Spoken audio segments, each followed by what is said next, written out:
Boa noite, gente. Sejam bem-vindos ao segundo culto jovem aqui da CMA. A gente está muito feliz porque esse dia finalmente chegou, debaixo de muita oração e de muita ansiedade nossa também. A gente vai começar esse culto, então, louvando ao Senhor. Primeiramente, eu queria dar as boas-vindas também, né, aos visitantes. Sejam bem-vindos, vocês que já são de casa também. É muito bom, né, a gente se reunir para conhecer um pouco de Deus e adorar Ele. E essa primeira música que a gente vai cantar agora remete a Isaías 43:13, que fala: agindo eu, quem impedirá? O Senhor fala isso. Então, é isso que a gente vai declarar, que o Senhor é o nosso leão, Ele é o leão de Judá, aquele que ruge por poder, aquele que luta por nós e que está ao nosso lado, que tem toda a misericórdia para derramar sobre nós e todo amor. Amém? Vamos louvar o Senhor, vamos nos colocar de pé?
Seu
sangue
pessoal, tudo bem?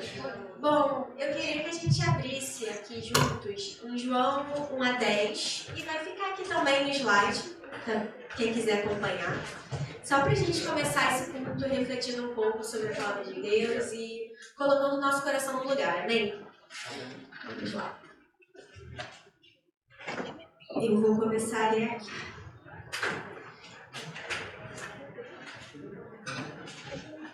Ok. O Verbo estava no mundo. O mundo foi feito por meio dele, mas o mundo não o conhecia. Veio para o que era seu, e os seus não receberam. Mas a todos quanto receberam, deu-lhes o poder de serem feitos filhos de Deus, a saber, aos que creem no seu nome, os quais não nasceram do sangue, nem da vontade da carne, nem da vontade do homem, mas de Deus. E eu queria que a gente começasse a refletir essa noite. Cada um de vocês está aqui, eu creio que Deus escolheu cada um de vocês para estar aqui essa noite, amém? E que a gente possa colocar o nosso coração diante de Deus essa noite, que a gente possa louvar o Senhor que veio aqui, que se fez verbo, que morreu por nós e que nos escolheu. E que a gente possa se alegrar nessa linda verdade de que nós não nascemos da vontade do homem, nem da carne, nem do sangue, mas nós nascemos da vontade do próprio Deus. E que a gente possa se alegrar, nessa verdade essa noite. Que a gente possa se alegrar na nova identidade que Cristo nos deu. Amém? Porque quando Cristo nos dá, ninguém mais pode tirar. Então que a gente possa manter isso em mente essa noite. E que vocês possam estar com o coração grato. Amém? Ao longo desse louvor. Amém, pessoal? Vou fazer uma oração. E aí a gente continua. Pai, Senhor, eu te agradeço porque eu posso te chamar de Pai, Senhor. Eu te agradeço, Deus, porque você me fez sua filha. Porque você me encontrou, Jesus. Obrigada. Obrigada pelo teu infinito amor, Senhor. Obrigada porque eu não nasci da vontade de nenhum homem, mas eu nasci da sua vontade. Senhor, eu peço para que o Senhor possa, em nome de Jesus, revelar essa verdade, Pai, a cada coração aqui essa noite, Jesus. Eu oro a Deus para que o Senhor venha inclinar os nossos corações à verdadeira adoração, ó Deus. De verdade, Senhor, possamos crer, Deus, que a cruz funcionou, que de fato possamos crer que ninguém pode roubar a nossa identidade, Deus, que está em Ti, Jesus. Senhor, nós damos glória, Pai, por tudo aquilo que o Senhor tem feito na nossa vida. E já te agradecemos por esse culto e tudo que você vai fazer. Confiamos em Ti, Senhor. Confiamos a nossa identidade em Ti, Senhor. Confiamos, Pai, que o Senhor é o nosso bom Pai e que o Senhor sempre está conosco. Obrigada, Jesus. Nós te agradecemos assim. Amém.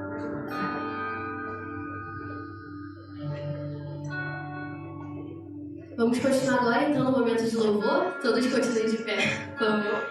E antes de começar, eu estava pensando um pouquinho, né, a respeito do louvor. E me veio à mente diversos personagens bíblicos que a gente vê, assim, e que louvaram o Senhor. Davi, muitas partes da Bíblia a gente vê, né, que é marcada pelo louvor que ele entregava ao Senhor. A gente vê que Maria, quando concebeu a Jesus Cristo, louvou ao Senhor. A gente vê em Apocalipse que os filhos do Senhor nos céus louvarão para Ele pela eternidade. Então, que nesse momento você seja intencional no louvor ao Senhor.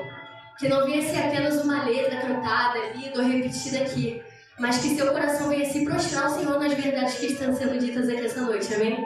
Vamos aprender, louvar o Senhor, deixar nosso coração aberto, porque eu creio de todo o coração que Ele trouxe cada um aqui por um motivo, amém? Vamos louvar o Senhor.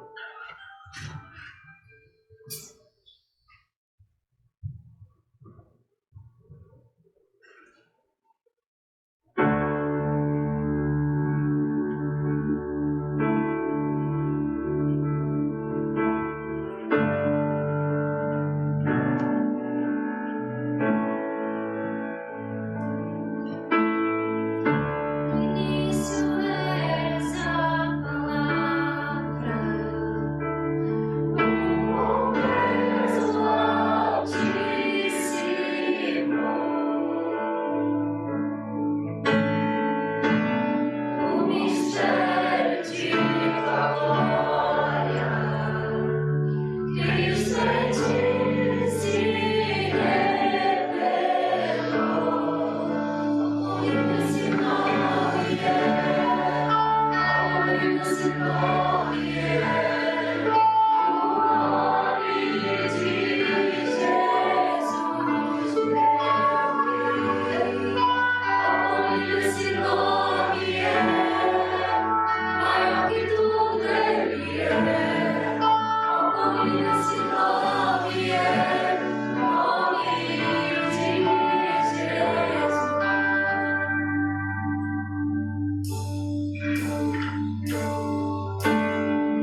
Senhor Deus, porque o Senhor nos trouxe para esse lugar aqui essa noite, Senhor Deus.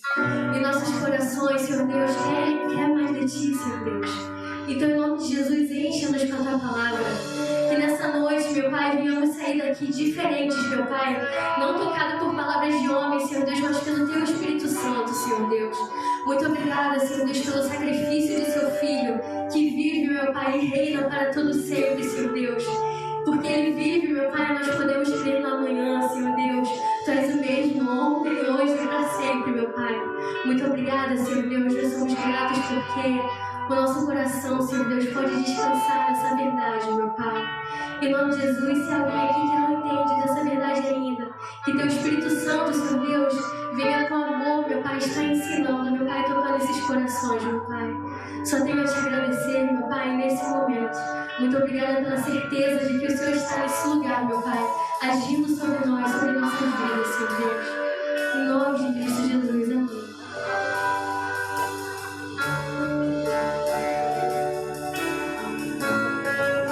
Vamos louvar o Senhor, declarando essa verdade que o Senhor vive.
Porque Deus não é injusto para se esquecer do trabalho que vocês fizeram e do amor que mostraram para com o seu nome, pois vocês serviram e ainda estão servindo aos santos.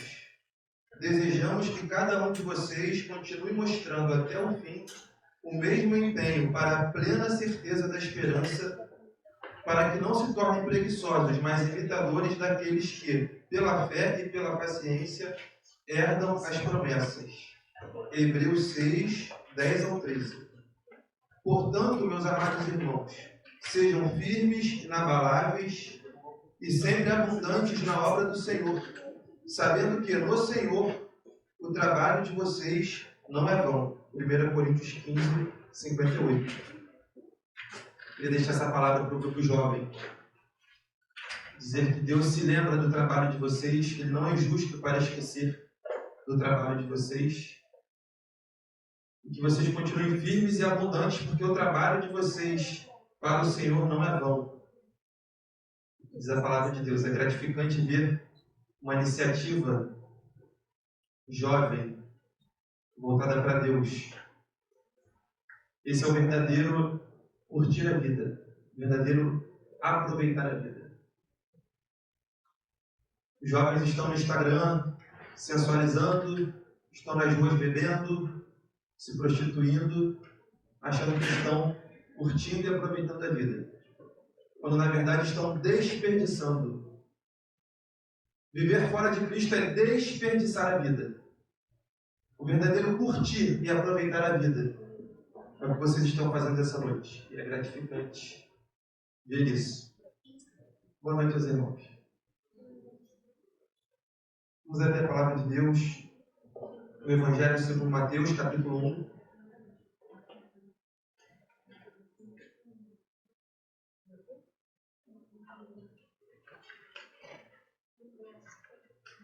Mateus, capítulo 1. Depois que fizermos a leitura, mantermos as nossas Bíblias abertas. Tema identidade. Mateus do 1 ao 16. Vamos ler não sem antes orarmos. Graças te damos, Senhor, pela tua palavra aberta diante de nós. Abra também nosso coração, nossa mente, e grave, Senhor, as tuas verdades em nós, para se tornem palavras vivas, à medida que vivamos a tua palavra. No nome de Jesus nós oramos. Amém. Mateus 1, do 1 ao 16. Livro da genealogia de Jesus Cristo, filho de Davi, filho de Abraão. Abraão gerou Isaque. Isaque gerou Jacó. Jacó gerou Judá e os seus irmãos. Judá gerou Pérez e Zera, cuja mãe foi Tamar. Pérez gerou Esrom. Esrom gerou Arão. Arão gerou Aminadab. Aminadab gerou Naasson. Naasson gerou Salmão. Salmão gerou Boaz, cuja mãe foi Raabe. Boaz gerou Obed, cuja mãe foi Rute. E Obed gerou Jessé. Jessé gerou o rei Davi, e o rei Davi gerou Salomão, cuja mãe foi aquela que tinha sido mulher de Urias.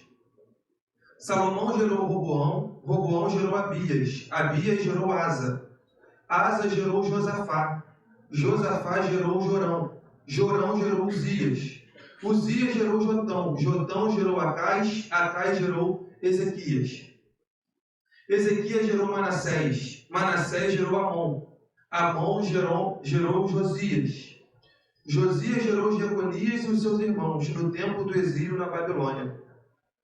Depois do exílio na Babilônia, Jeconias gerou Salatiel e Salatiel gerou Zorobabel. Zorobabel gerou Abiúde, Abiúde gerou Eliaquim, Eliaquim gerou Azor, Azor gerou Sadoc, Sadoc gerou Aquim, Aquim gerou Eliúde. Eliúde gerou Eleazar, Eleazar gerou Matã, Matã gerou Jacó.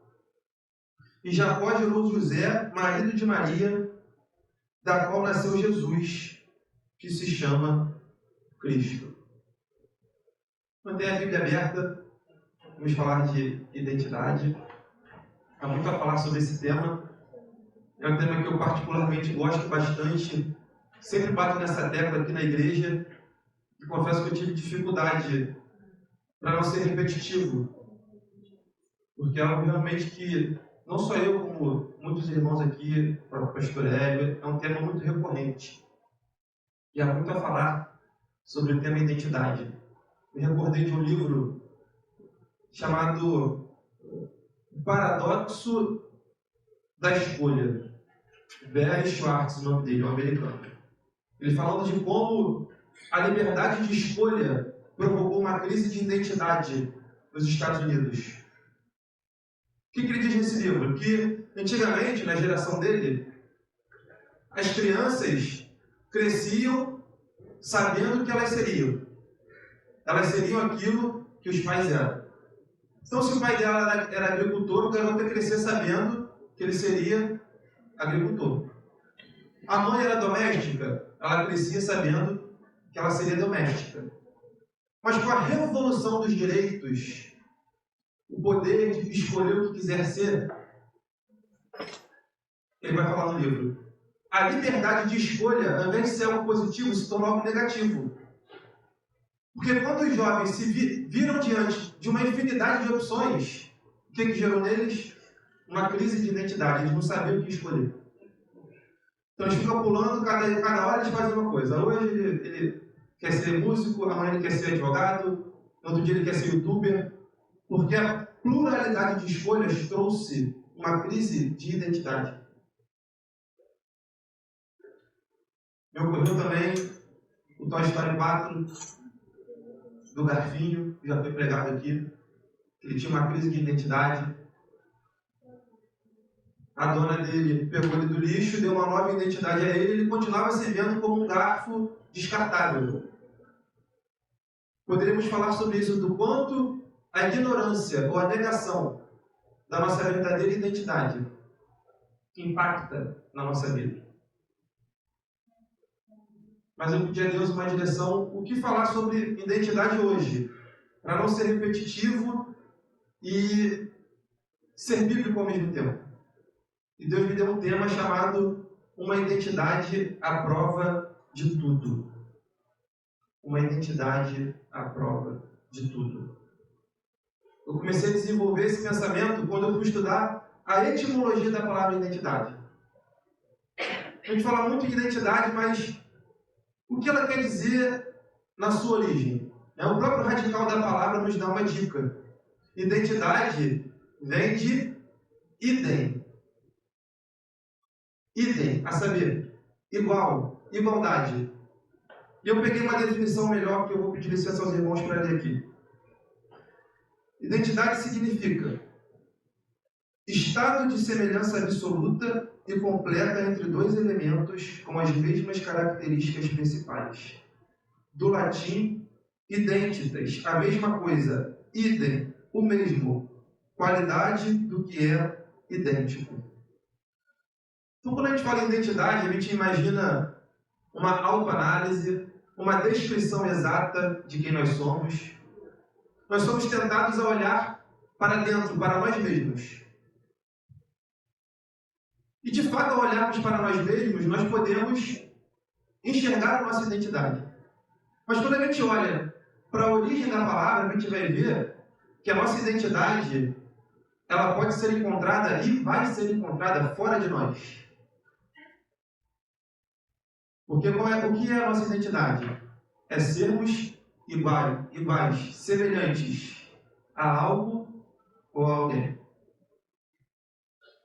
Então, o que você é hoje, consciente ou inconscientemente, é igual a algo ou a alguém. Você é idêntico, a sua identidade, ela é igual, semelhante a algo externo a você. E o humanismo secular, que é a tentativa humana de explicar a nossa origem, a parte da Escritura, propôs algumas teorias sobre a origem da identidade do homem. Por que os homens são como são? Por que se comportam como se comportam? Por que assumem determinadas identidades? E muitas teorias foram levantadas para tentar explicar a origem da nossa identidade. Uma delas é chamada, por exemplo, de teoria geneticista. O que essa teoria vai dizer? Que nós somos condicionáveis biologicamente. Nós herdamos geneticamente uma identidade dos nossos antepassados, dos nossos ancestrais. Então você é quem você é, porque geneticamente você herdou do seu pai, que herdou do seu avô, que herdou do seu bisavô, que herdou do seu tataravô. E você tem essa memória genética que leva você a ser quem você é. Então, se você teve casos de alcoolismo na família, por exemplo, doenças patológicas, a chance de você herdar isso, segundo essa teoria, é muito grande. Porque a sua genética, ela herdou isso. Outro dia alguém falou, ô Val, nem seu pai nem sua mãe tem olho claro. De onde é que vem esse olho claro que você tem? Eu também não sabia, eu perguntei para minha mãe. Mãe, de quem é esse olho claro? Minha mãe falou que meu bisavô tinha olho claro. Possivelmente eu herdei isso do meu bisavô. Estou falando aspecto físico. Mas também aspectos comportamentais são herdados dos nossos ancestrais, da nossa ascendência, da nossa árvore genealógica. O humanismo secular também propôs uma origem de identidade a partir da psicologia.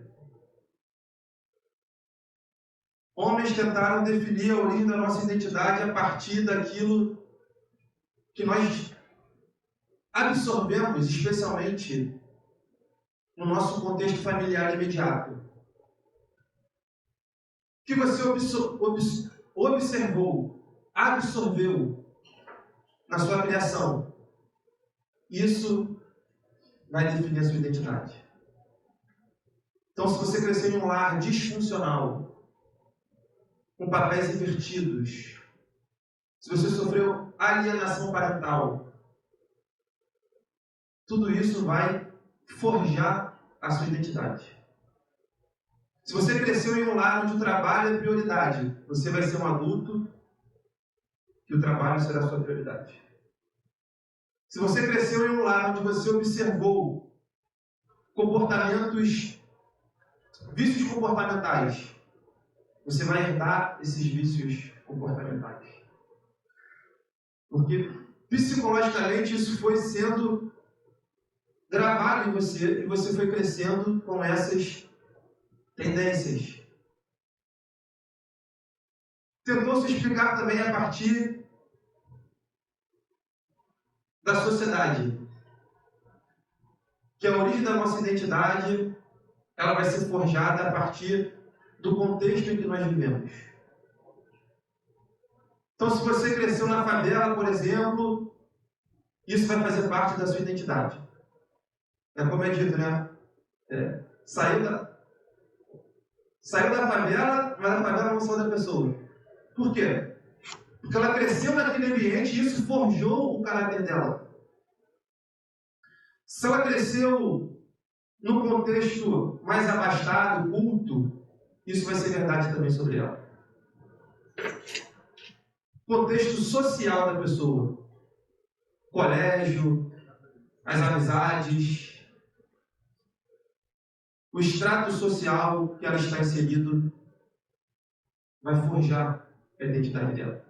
Então a pessoa vai ser, para o bem ou para o mal, uma vítima da sociedade, como é dito. Porque a sociedade vai forjar isso na pessoa. Eu quero olhar para a vida de um jovem essa noite. Um jovem que teve em sua árvore genealógica pessoas controversas. Um jovem que viveu em uma sociedade difícil, tão difícil ou mais difícil do que a nossa. Que sofreu coisas que jamais imaginamos passar. Um jovem chamado Jesus. Sim, Jesus era jovem. A igreja presbiteriana cataloga grupo jovem até quantos anos? 35. Com 33, Jesus já tinha pregado, morrido e ressuscitado. Jesus era mais jovem do que muitos aqui, inclusive eu. Jesus estaria no grupo jovem se estivesse aqui. Porque com 33 anos ele fez tudo isso nós vemos na palavra de Deus. Mas idealizamos Jesus e os discípulos senhores com aquela barba branca, que são passados nos filmes, Pedro velho, barbudo, um senhorzinho, mas eles eram jovens. Os discípulos não poderiam ser mais velhos do que o mestre. Se Jesus tinha 30, seus discípulos necessariamente eram mais novos que Jesus. Eles não poderiam ser mais velhos do que o Rabi. Então eles eram da casa dos 20, necessariamente. A Bíblia diz que quando Estevão morreu, as pessoas depositaram suas roupas aos pés de um jovem chamado Saulo. Então estou querendo dizer que Jesus era jovem. Não estou exagerando. Jesus com 12 anos já estava no templo ensinando a palavra de Deus.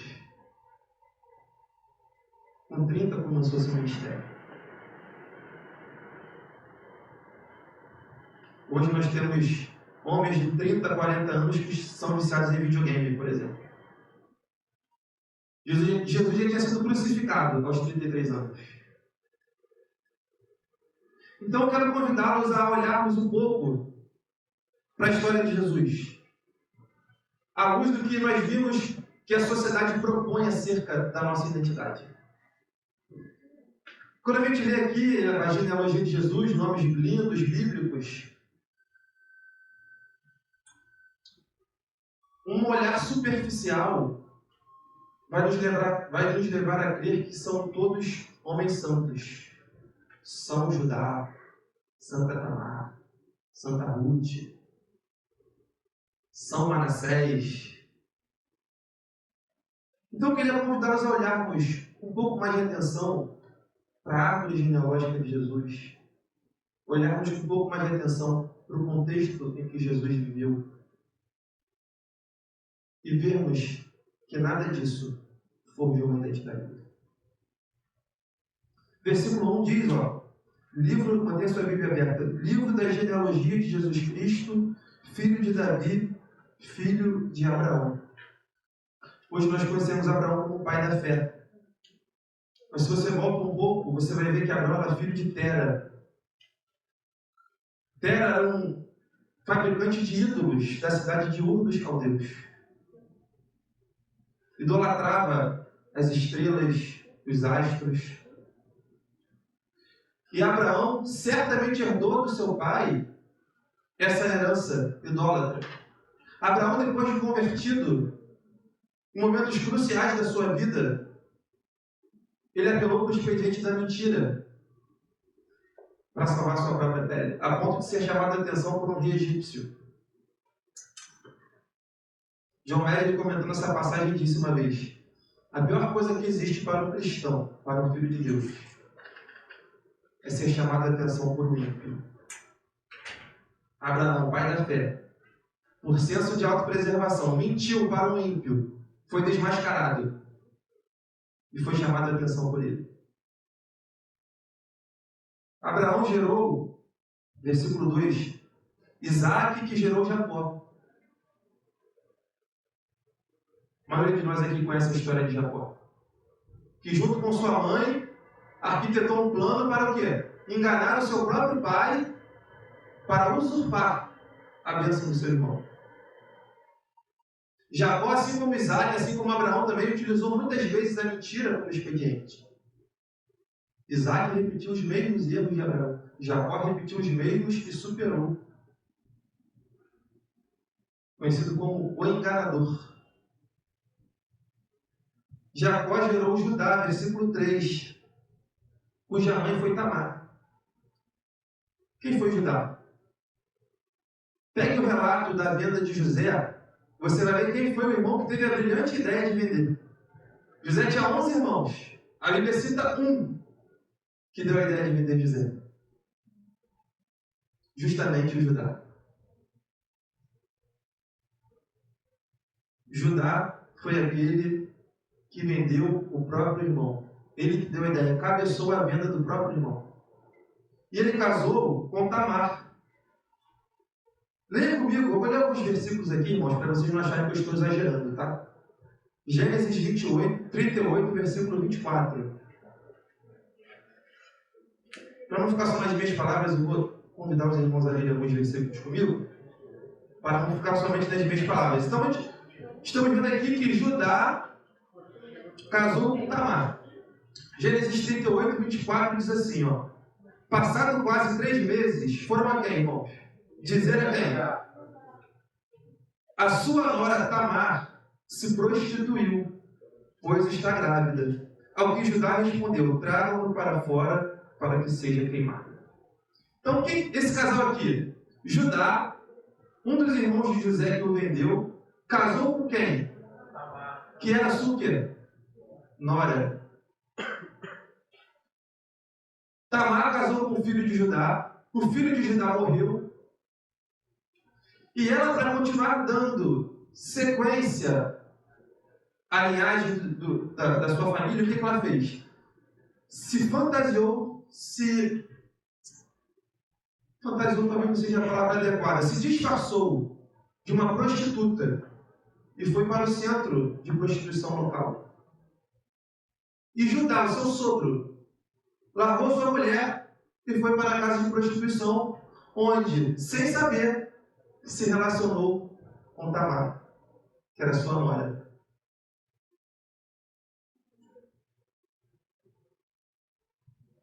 Versículo 5. Salomão gerou Boaz, cuja mãe foi... Precisamos falar sobre Rabi, irmãos? Alguém aqui não conhece a história de Rabi? Alguém não conhece? Quem não conhece, levanta a mão. Rabi, prostituta em Jericó. Boaz gerou Obed, cuja mãe foi Ruth. Quem foi Ruth, irmãos? Uma moabita. Quem foram os moabitas? Gênesis 19, 36 e 37. Quem foram os moabitas de onde Ruth surgiu? 36 e 37. E assim, as duas filhas de Ló ficaram grávidas de quem, irmãos? A primogênita deu à luz a um filho e lhe deu o nome de quê? Este é o pai dos moabitas, até os dias de hoje.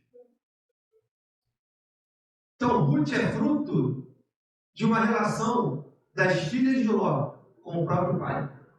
Embebedaram o pai, se relacionaram com ele.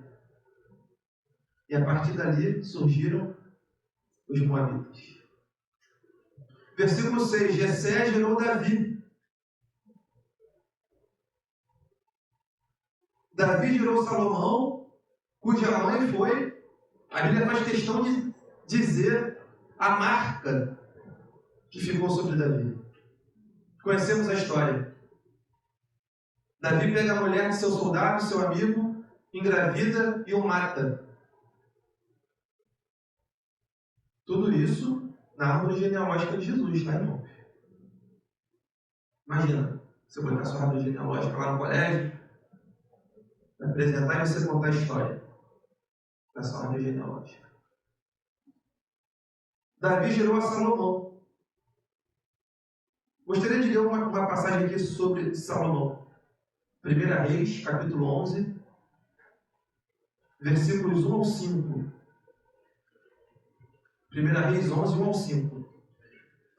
Além das filhas de Faraó, Salomão amou muitas mulheres estrangeiras, moabitas, amonitas, edomitas, sidônias, etéias, mulheres das nações de que o Senhor tinha dito aos filhos de Israel, que irmãos? Não casem com elas. Nem casem elas com vocês, pois perverteriam o coração de vocês para seguirem os seus deuses.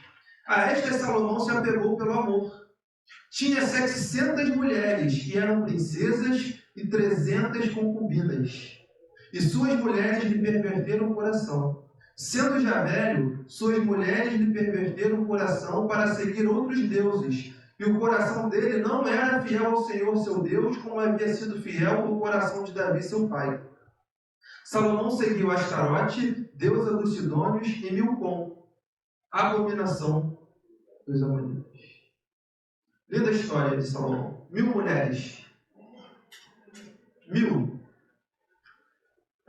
Ele precisaria de 3 anos para se deitar com uma de cada vez.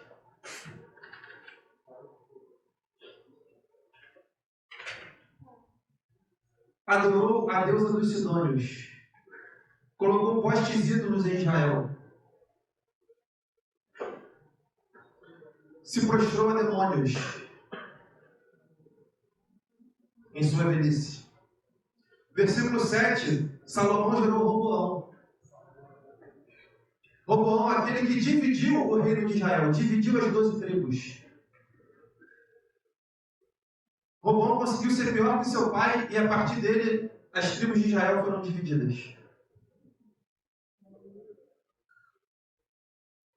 Roboão gerou Uzias, Jotão, versículo 9. Jotão gerou Acais. 2 Reis, capítulo 16, versículos 2 e 3. 2 Reis 16, 2 e 3. Acais tinha 20 anos de idade quando começou a reinar e reinou 16 anos em Jerusalém. Não fez o que era reto aos olhos do Senhor seu Deus, ao contrário de Davi, seu pai. Andou no caminho dos reis de Israel e até o que, irmãos? Segundo as abominações dos gentios que o Senhor havia expulsado de diante dos filhos de Israel. Queimou seu próprio filho. Versículo 9, nós lemos. Versículo 10, Acais gerou Ezequias, que gerou Manassés. Ainda em 2 Reis, capítulo 21, 2 Reis, capítulo 21, versículos 1 ao 6. Manassés tinha 12 anos de idade quando começou a reinar e reinou 55 anos em Jerusalém. A mãe dele se chamava Hefzibá. Fez o que era mal aos olhos do Senhor, segundo as coisas abomináveis das nações que o Senhor havia expulsado de diante dos filhos de Israel. Pois reconstruiu os lugares altos que Ezequias, seu pai, havia destruído, levantou altares a Baal, fez o poste da deusa Azerá, como o que Acabe, rei de Israel, havia feito, prostrou-se diante de todo o exército dos céus e os serviu. Edificou altares na casa do Senhor, a respeito da qual o Senhor tinha dito: em Jerusalém porei o meu nome. Também edificou altares a todo o exército dos céus, nos 2 átrios da casa do Senhor. E queimou o seu filho em sacrifício.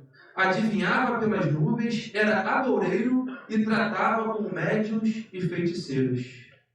Fazia continuamente o que era mal aos olhos do Senhor, para provocar a ira.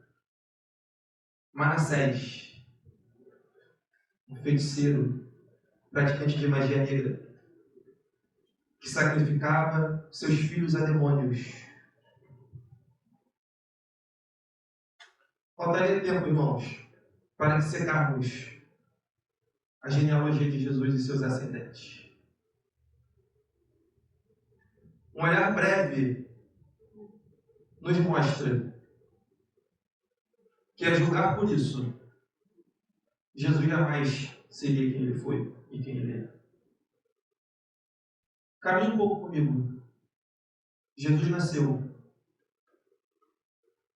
Ao contrário de nós, ele não tem uma história feliz para contar do seu nascimento.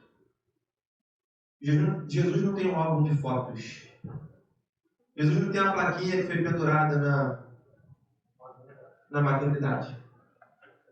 Sabemos as circunstâncias em que Jesus nasceu.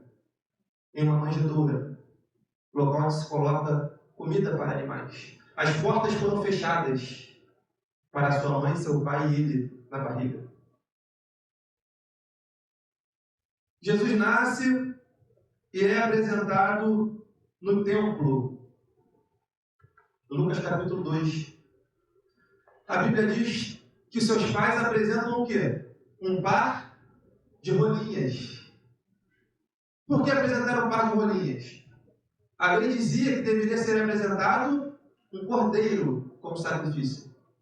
Mas aquela família que não tivesse condição financeira, não tendo condição de comprar um cordeiro para oferecer como sacrifício, deveria apresentar um par de rolinhos. O que indica que Jesus e sua família provavelmente eram desfavorecidos financeiramente. Jesus cresce mais um pouquinho. Herodes fica sabendo que ele nasce e manda matar todas as crianças de 2 anos para baixo. E Jesus, com sua família, abre fuga para o Egito. Estamos analisando a história de Jesus. Jesus foge para o Egito com sua família. Herodes morre, eles voltam. Se estabelecem em Nazaré. Natanael, descobrimos o Messias. Ele veio, é Jesus de onde? De Nazaré. O que Natanael fala? Nazaré? Pode vir alguma coisa boa de Nazaré? Jesus morou no que hoje nós chamaríamos de um gueto, de uma comunidade carente, um local de onde só se espera que saiam pessoas terríveis. Não à toa, Natanael perguntou: Nazaré? Como é que pode vir alguma coisa boa? De Nazaré só vem que não presta. E Jesus vai crescendo, irmãos. Nós achamos lindo, com um livro desse na mão, inspirados pelo Espírito Santo, achamos lindo o fato de Jesus ter nascido fruto do Espírito Santo. Mas vai dizer isso para um judeu da época de Jesus. Pega um livro sagrado do judeu chamado Talmud, e você vai ver que Jesus era chamado de filho de Pantera. Pantera era um soldado romano. E que as pessoas diziam que teria coabitado com Maria. E para disfarçar, para falar que ela, para não dizer que ela coabitou com um soldado romano, ela inventou essa história. Não foi o Espírito Santo. Mas havia quem dissesse que Jesus era filho de Pantera. Imagine, você vai para o colégio, e seus colegas, aí, filho de segurança do colégio, hein? História linda, hein, Jesus? Espírito Santo, que história é essa? Jesus vai crescendo, irmãos, e continua seu ministério. Marcos capítulo 3, versículos 20 ao 22. Uma identidade à prova de tudo. É o que nós vamos ver. Marcos 3, do 20 ao 22. Então Jesus foi para casa, e outra vez se ajuntou uma multidão, de tal modo que nem podiam comer. E quando quem, irmãos? Os parentes de Jesus ouviram isto, saíram para quê? Porque diziam, os escribas que tinham vindo de Jerusalém diziam, ele está possuído de Beelzebul, ele expulsa os demônios pelo poder do maioral dos demônios. Então, progrida comigo, irmãos, na vida de Jesus. Passamos pelo seu nascimento, sua infância, sua adolescência, ele cresce, e ao exercer o seu ministério, seus próprios o quê? Parentes. E Jesus está maluco, vamos prender ele. Que história é essa? Filho de Deus, curar as pessoas? Vamos prender Jesus. Os religiosos da época vinham e falavam, isso que você está fazendo é coisa do demônio. Jesus, você é usado por Beelzebul. Rejeitado pela família, zombado pelos religiosos, desacreditado. A Bíblia diz que quando Jesus foi pregar na sua terra natal, quiseram jogá-lo de um precipício. Os irmãos lembram disso? Que é quando ele diz que o profeta não tem honra na sua própria casa. Porque na sua própria cidade natal quiseram matar Jesus. Verdadeiramente, irmãos, como Isaías diz, Jesus foi um homem de dores, que sabia o que era sofrer. O mais desprezado entre os homens. Olhe para Israel nos tempos de Jesus. Se você acha o Brasil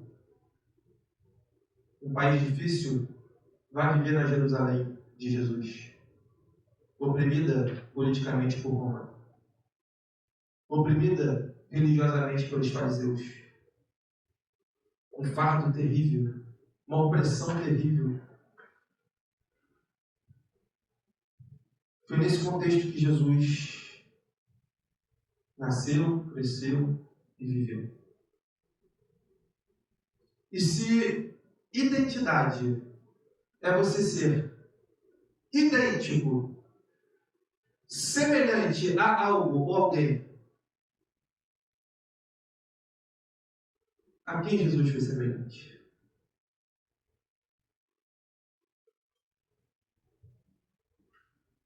Olhe para a família dele. Olhe para os ancestrais de Jesus. Olhe para os escândalos familiares. Olhe para o contexto em que ele cresceu. Tente ver o que Jesus viu ao longo de sua vida. Se identidade é ser influenciado, consciente ou inconscientemente, por algo externo a nós. Se a minha identidade é reflexo de algo externo, se eu sou idêntico a algo, a quem Jesus foi idêntico? Quem influenciou Jesus? O filósofo ateu Nietzsche falou: e o homem criou Deus à sua imagem e semelhança. Nietzsche leu o Evangelho, leu a Bíblia e falou: isso não existe. O Deus que as pessoas falam é um Deus criado por elas.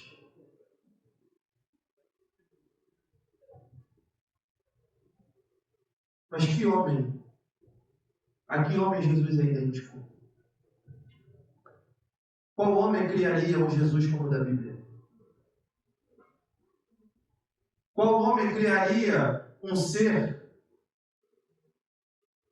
que diria a alguém: se alguém pecar contra você 70 vezes num dia, você deve perdoar essa pessoa 70 vezes 7? Que homem criaria um Jesus assim? Que homem criaria um Jesus que, crucificado pelas suas próprias criaturas, injustamente, rogaria o perdão deles?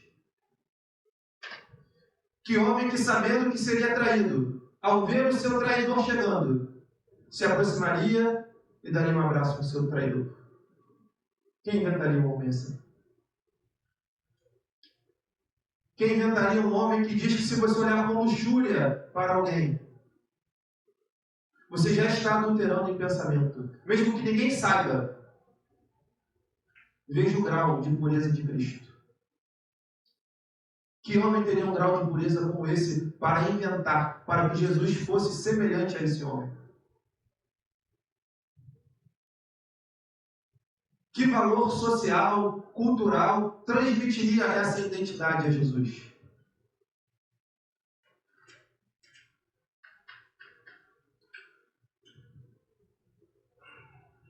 Quem influenciou Jesus a lavar os pés dos discípulos?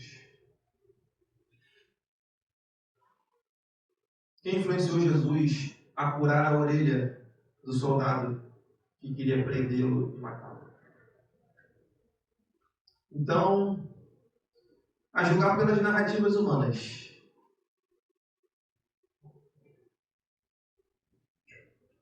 a julgar pela sua família, pela sua sociedade, pelo estrato social que Jesus pertenceu, ele teria tudo para ter uma identidade diferente. Mas quando as pessoas olhavam para Cristo, as pessoas não viam os seus ancestrais dele. Quando as pessoas olhavam para Cristo, as pessoas não viam nenhum extrato social. Cristo não era o reflexo. Vou contextualizar, tá, irmãos? Cristo não era o reflexo da sua família disfuncional. Cristo não era o reflexo da sua faculdade, da sua igreja, dos seus amigos. Jesus falou: quem vê a mim, vê o Pai. Eu e o Pai somos um. Hebreus vai dizer que Jesus é a expressão exata de Deus. Onde estou querendo chegar, irmãos? Que Jesus, ele teve uma identidade à prova de tudo. Jesus passou por tudo que há de pior. Olhe para algo que você acha ruim em sua vida. Família disfuncional. Jesus teve. Abandono. Jesus teve. Traição. Jesus teve. Rejeição na família. Jesus teve. Seus amigos o abandonaram. Nada disso forjou a identidade de Cristo. E Pedro, olhando para pessoas como nós, o apóstolo Pedro, em sua primeira carta, capítulo 1, versículos 18 e 19. E depois vamos ler também o 23. 1 Pedro 1, 18 e 19.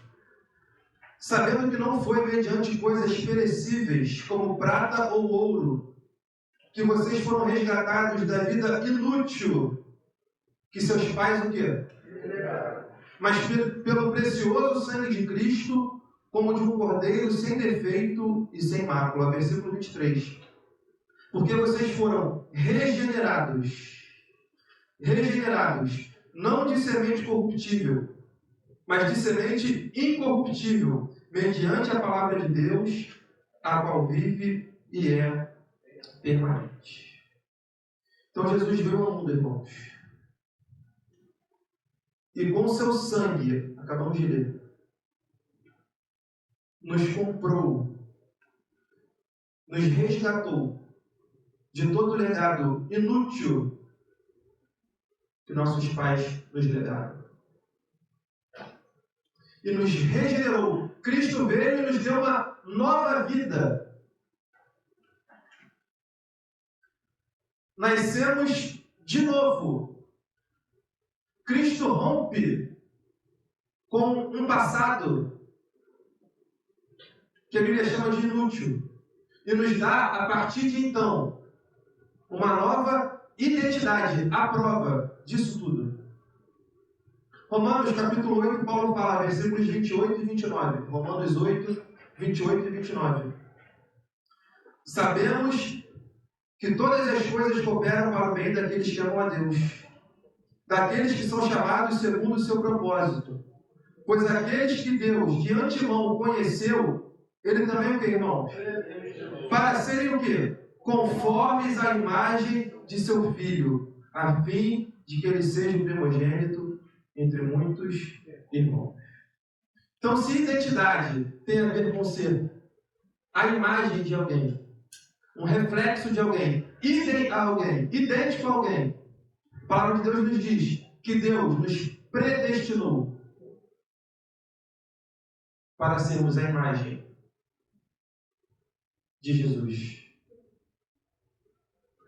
Deus não nos predestinou para sermos a imagem dos nossos pais, do nosso pastor, do nosso time de futebol, dos nossos colegas, do Instagram, do Facebook, do TikTok.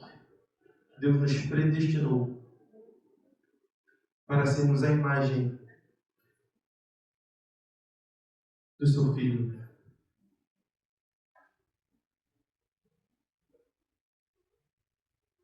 Respeitosamente falando, irmãos, não importa o que você viveu até hoje, não importa o quão disfuncional ou funcional a sua família é, nada disso deve forjar a sua identidade. Deus não te predestinou para ter uma identidade baseada nisso. Deus nos predestinou para sermos a imagem do seu Filho. Para de procurar a sua identidade em você mesmo. Para de buscar a sua identidade no seu passado. Justificativas no passado da sua identidade. Bengalas emocionais. Eu sou assim porque no passado. Tudo isso pode explicar, mas não justifica. Deus em Cristo nos deu uma identidade à prova de todas essas coisas. Não importa a minha herança genética. Isso não define a minha identidade. Não definiu a de Jesus. Não importa o meu contexto familiar imediato. Isso não definiu a identidade de Jesus. Não importa a sociedade em que eu vivo. Isso não definiu a identidade de Jesus. O que definiu a identidade de Jesus foi o que Deus determinou. E a Bíblia diz em 1 João capítulo 4, versículo 17, que assim como Jesus é, somos nós neste mundo. Assim como Jesus é. Seremos na eternidade. Não, somos nós hoje, neste mundo. O que é verdade sobre Cristo é verdade sobre todo aquele que nele crê. Cristo teve uma identidade à prova de tudo. E Ele nos legou essa identidade. Vamos orar e agradecer. Obrigado, Pai.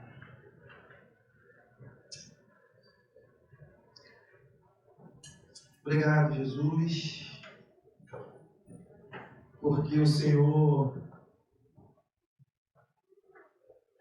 nos resgatou do legado que nossos antepassados deixaram, Senhor. E ainda que tenham sido legados positivos, nenhum supera o teu, Senhor. Que saiamos daqui essa noite, Senhor, com essa consciência de identidade, Senhor. De que tudo que vivemos em Ti é ressignificado, Senhor. Não somos reféns dos nossos antepassados, Senhor. Não somos reféns dos nossos pais e nossos lares disfuncionais. Não somos reféns da sociedade, Senhor. Em Ti nós temos uma identidade à prova disso tudo, Senhor. Nada disso define os Teus filhos, Senhor. A genética não define os Teus filhos, Senhor.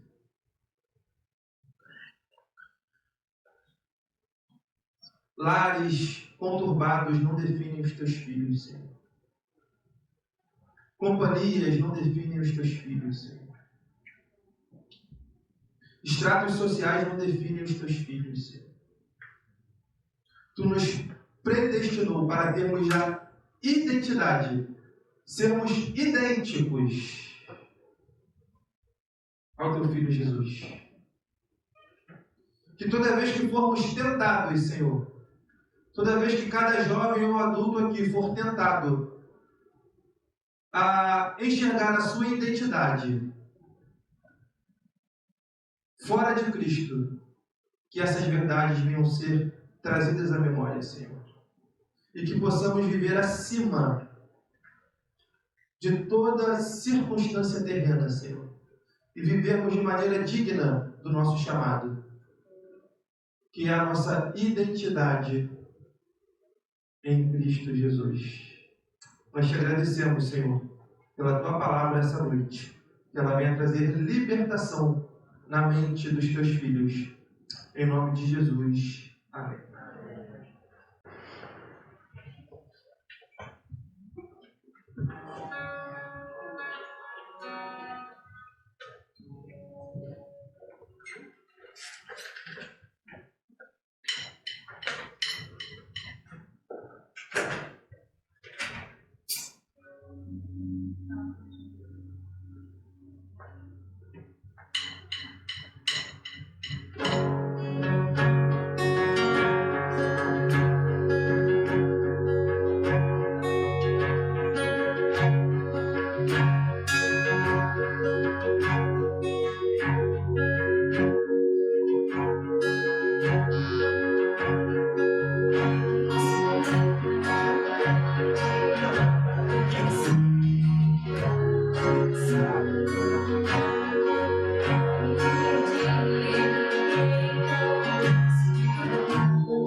então, a oração final, Paulo, você pode fazer, por favor, para encerrar o culto. Não saiam, gente. Depois a gente vai cantar o pós-lúdio. A gente vai ter um momentinho, vou precisar de 2 minutinhos de vocês. E depois tem um lanchinho lá fora esperando todo mundo pra gente comer e resenhar um pouco, tá bom?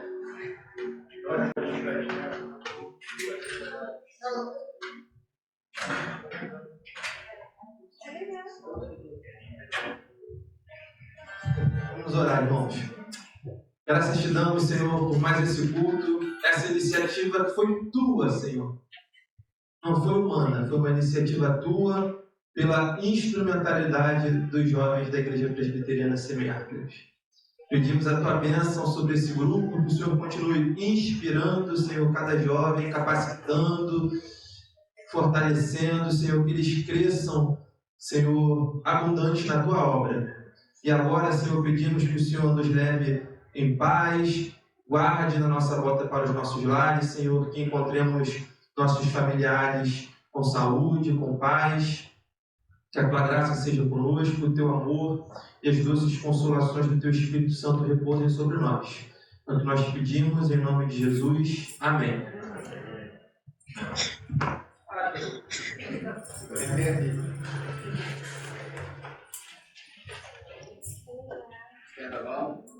A bênção da parte do Senhor. E agora, povo de Deus e de paz, e que o Senhor nos abençoe e nos guarde. Que a graça e a paz do nosso Senhor e Salvador Jesus Cristo, o amor de Deus, o nosso eterno Pai, a comunhão e as doces consolações do Espírito repousem sobre nós e sobre nós permaneçam, hoje e pelos séculos dos séculos. Amém. Continue de pé, por favor. Vamos finalizar agora com chave de ouro com Castelo Forte.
Podem se sentar, gente. Espera só um pouquinho. Gabs, por favor. Duda, vem aqui à frente, por favor.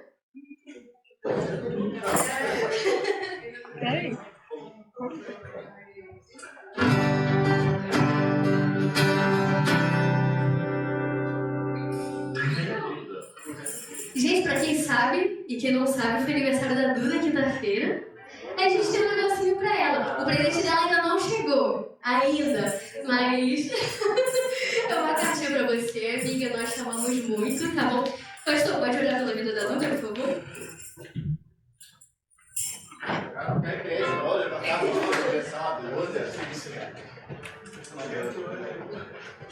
A gente da CMA, a gente tem recebido presentes, né, ao longo da trajetória, e a Duda foi um desses presentes que o Senhor nos concedeu. Então sua vida é muito preciosa, viu, Duda?